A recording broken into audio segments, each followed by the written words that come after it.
Assalamualaikum warahmatullahi wabarakatuh. Mari kita bahas materi kimia tentang teori asam basa.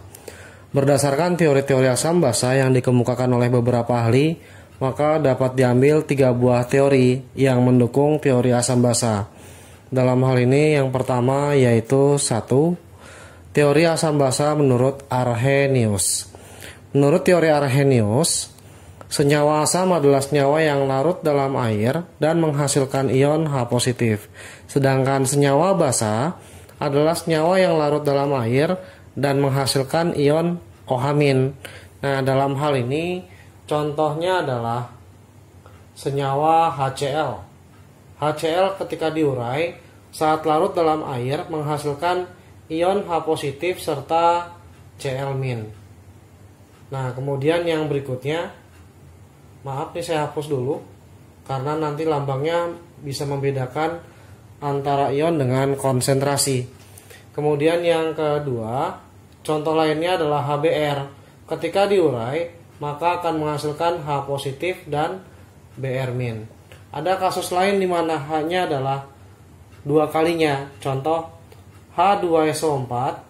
Ketika diurai, ingat SO4 memiliki ion 2-, kemudian karena hanya positif dan ada 2 ion H+ kita letakkan di depan.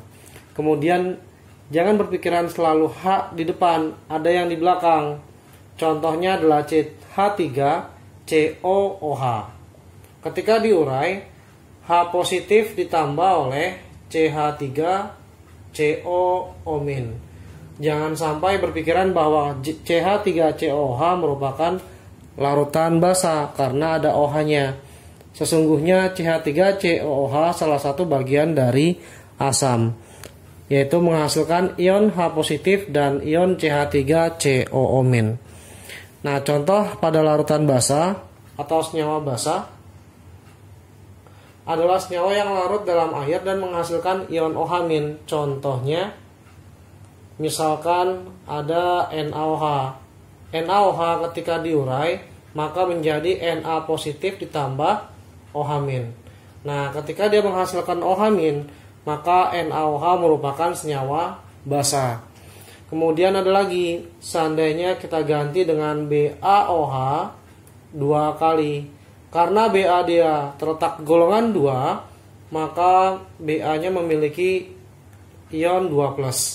Kemudian karena OH-nya adalah ion basa, maka sebanyak 2 kalinya kita tuliskan di depan OH-. 2. Teori Bronsted-Lowry atau disingkat dengan teori BL. Menurut teori Bronsted-Lowry, senyawa asam adalah senyawa yang mendonorkan atau memberikan ion H+ kepada senyawa lain. Memberikan ya.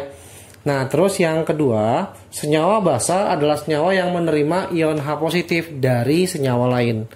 Berbanding terbalik antara larutan asam atau senyawa asam dengan senyawa basa, di mana senyawa asam memberi dan senyawa basa menerima ion H+. Nah, kemudian ada istilah lain selain senyawa asam dan senyawa basa, yaitu ada istilah namanya asam konjugasi. Asam konjugasi adalah senyawa yang terletak di kanan reaksi yang disebut sebagai produk, atau dalam bahasa Indonesia adalah hasil reaksi yang mendonorkan atau memberi ion H+ kepada senyawa lain. Kemudian istilah lawannya adalah basa konjugasi. Basa konjugasi sendiri adalah senyawa yang terletak di sebelah kanan reaksi sebagai produk atau disebut dengan hasil reaksi dalam bahasa Indonesia yang menerima ion H+ dari senyawa lain. Sama halnya dengan asam dan basa, asam konjugasi dan basa konjugasi, di mana asam memberi, basa menerima. Hanya kalau ada kata konjugasi terletak di sebelah kanan sebagai produk. Nah, contohnya NH3 ditambah HCl menjadi NH4+ ditambah Cl-. Nah, dalam hal ini dari kiri ke kanan kita lihat posisinya. HCl-nya, H-nya hilang menjadi Cl-. Otomatis HCl memberikan ion H positif. Ketika memberikan ion H positif, maka HCl disebut dengan larutan asam atau senyawa asam. NH3 merupakan basa. Alasannya adalah HCl memberikan ion H positif kepada NH3. Ketika memberikan ion H positif, maka tinggal Cl- dan NH3 yang mula-mulanya adalah H-nya sebanyak 3 menjadi 4. Dia menerima H positif. Maka HCl disebut dengan asam, dan yang menerima H positif sesuai dengan teori Bl atau Bronsted-Lowry, maka NH3 disebut dengan basa. Lalu yang berikutnya dari kanan ke kiri. Dari kanan ke kiri harus ditambahkan istilah konjugasi.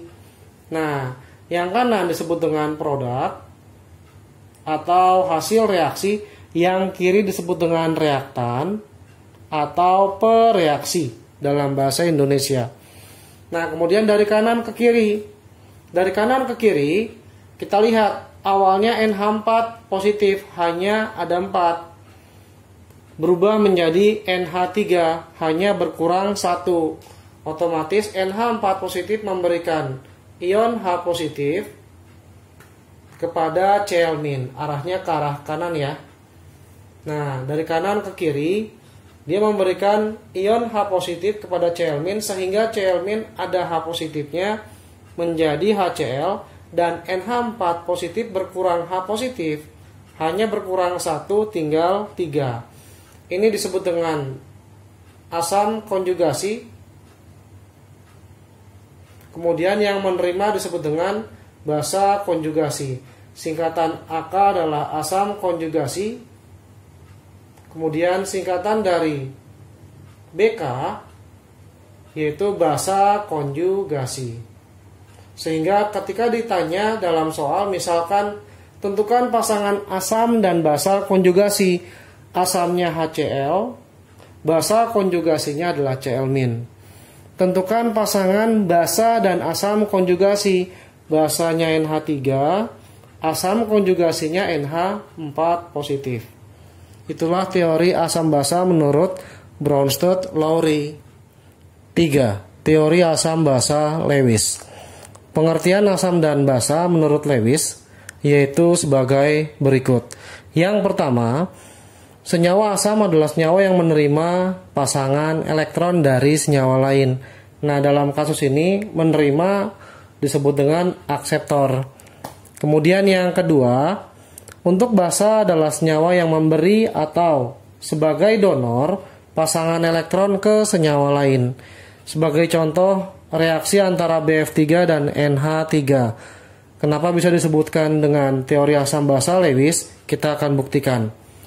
Yang pertama, B golongan 3, sedangkan F golongan 7. Nah, golongan 7 di sini memiliki 7 elektron. 1, 2, 3, 4, 5, 6, 7.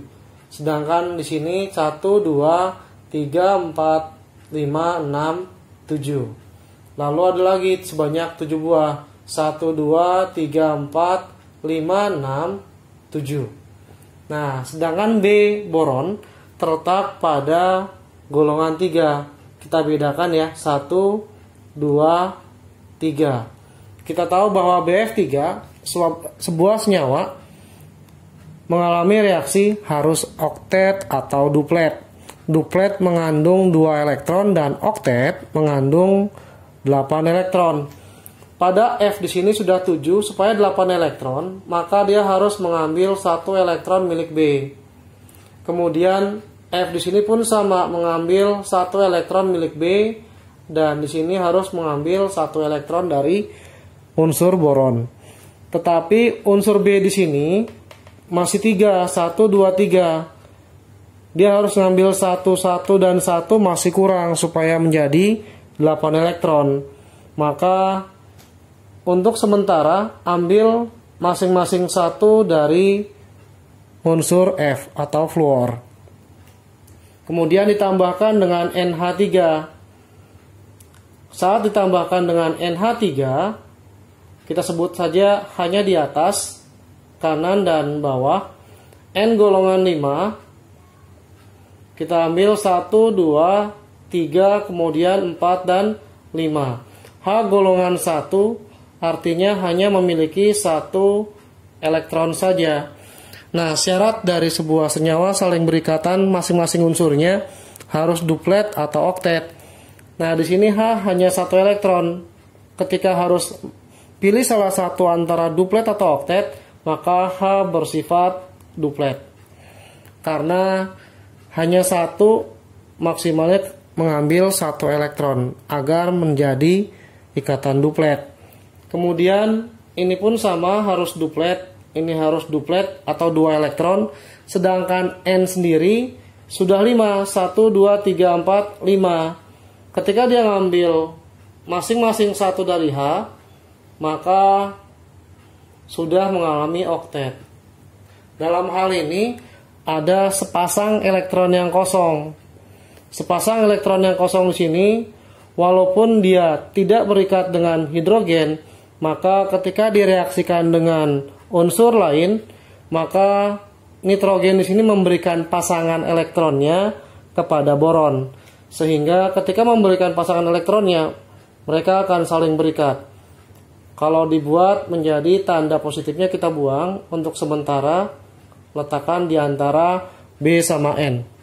Sehingga untuk N-nya tetap 8. Dalam hal ini ikatannya kita ambil seperti ini, tetapi B-nya mengambil 2 agar si B maksimal 8 elektron. Di sini baru 1, 2, 3, 4, 5 dan 6, supaya 8 butuh 2, 1, 2. Maka lengkap sudah. F-nya 8 elektron, F-nya 8 elektron, di sini 8 elektron, sedangkan B tadi awalnya 6, sudah diberi sepasang elektron atau 2 elektron oleh NH3, di mana N sudah cukup 8, 1, 2, 3, 4, 5, 6, 7, 8, dan H masing-masing 2 elektron yang bersifat duplet. Nah, ketika saling memberi atau si N memberikan sepasang elektron, maka senyawanya menjadi NH3BF3. Nah, sekarang kita tentuin mana yang asam dan basa. Yang menerima adalah asam dan yang memberi adalah basa. Dalam hal ini NH3 memberi sepasang elektronnya, maka ini disebut dengan basa, dan yang sebelah sisi kiri disebut dengan asam. Alasannya dia menerima 2 elektron atau mengambil 2 elektron milik NH3, dan NH3 memberikan sepasang elektronnya kepada BF3 agar oktet. Itulah teori asam basa Lewis. Berdasarkan teorinya bahwa asam menerima elektron sebanyak 2 atau sepasang elektron dari senyawa lain, dan basa memberi sepasang elektron ke senyawa lain.